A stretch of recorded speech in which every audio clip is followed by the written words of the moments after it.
Testing. Is this mic on? First off, I'm not a virgin.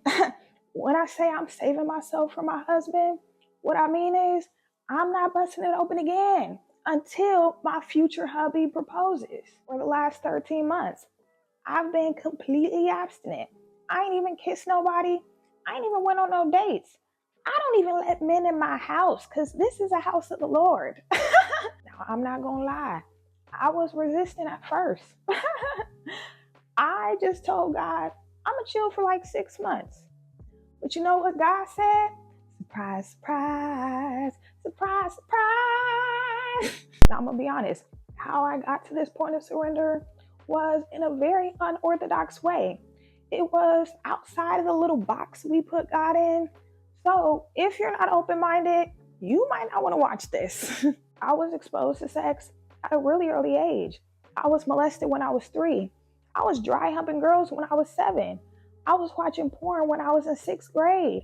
I was dry humping stuffed animals and pillows. When I think about some of the stuff I was doing as a child, it disturbs me because no child should be in that mind frame. When a child lacks guidance, when a child lacks supervision, and they have trauma, they can easily become putty in the devil's hands.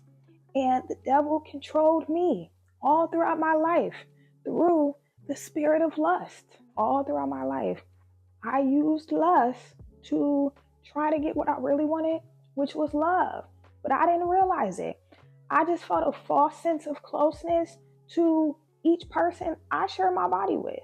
The scientific reason behind that is a little something called oxytocin. Oxytocin is the love hormone. And guess what? When you skin to skin with people, that produces oxytocin. I lost my virginity when I was 14, but I didn't start regularly having sex till I was 18. When I turned 18, I turned out. I started busting it open. I was being very careless with my temple. From 18 to 23, I was out in these streets, baby.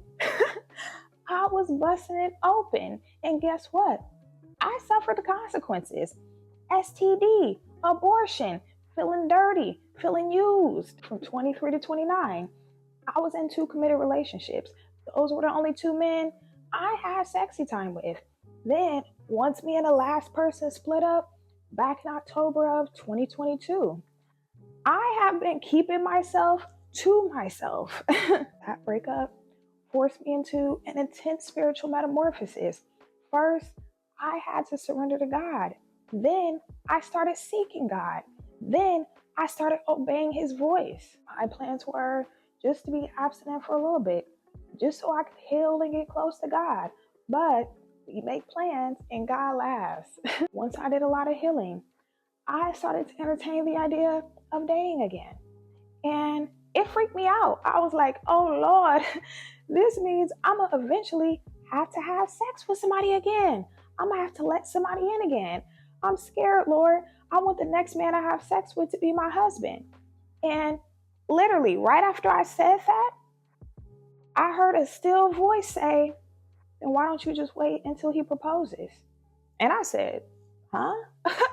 You want who to wait? I'm not a virgin, Lord. It's 2023. You really think a man gonna propose to me if I at least gave him a little sample? And I kept hearing that voice say, if you're scared, just wait until he proposes.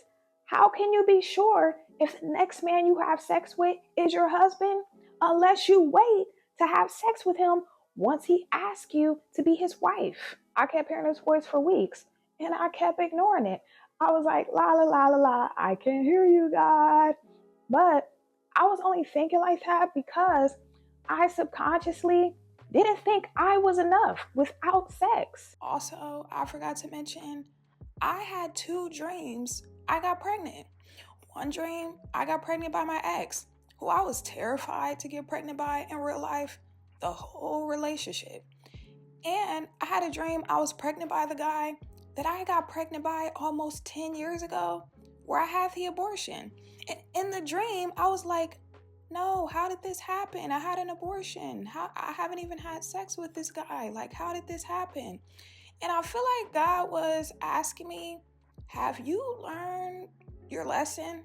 Haven't you suffered enough consequences from having premarital sex and really just having sex with men that you know you don't want to have kids with? And then I had a psychedelic trip.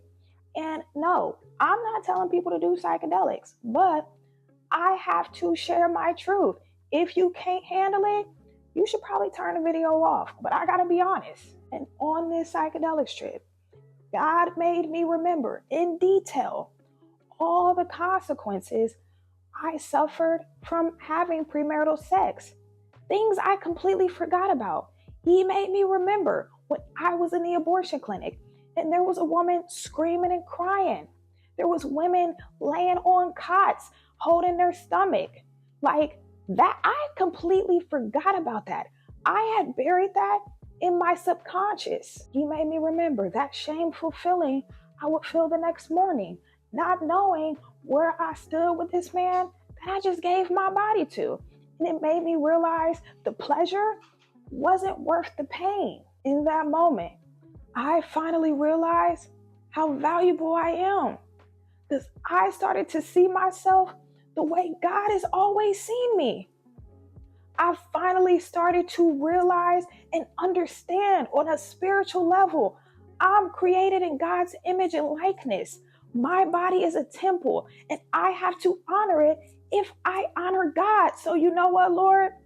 I surrender. You win. I ain't busting it open no more. I'm saving myself for my husband and I'm making this commitment to you. I'm going to be honest. Over the past year, I've touched myself a few times. Not in the recent months, but over the past year of me being abstinent. And I had to be real with myself because I'm like, oh, well, at least I'm just touching myself and I'm not doing anything with anybody else. But it's like, why do you want to put yourself in a lustful state of mind? You should want to be as pure as possible. And that was a really big deal for me because I used to touch myself and watch porn every day. I gotta wrap this up. It's getting dark outside. But yeah, I'm not trying to persuade anybody to do anything. I just felt called to share my story. And if you don't feel called to be abstinent, don't be abstinent.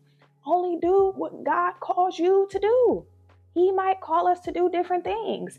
But what I will say is, the more you seek God, the more you get close to God, He will naturally make you lose the desire to do certain things. So don't force it. Love you guys. I pray this video was helpful. If it was, make sure you like it.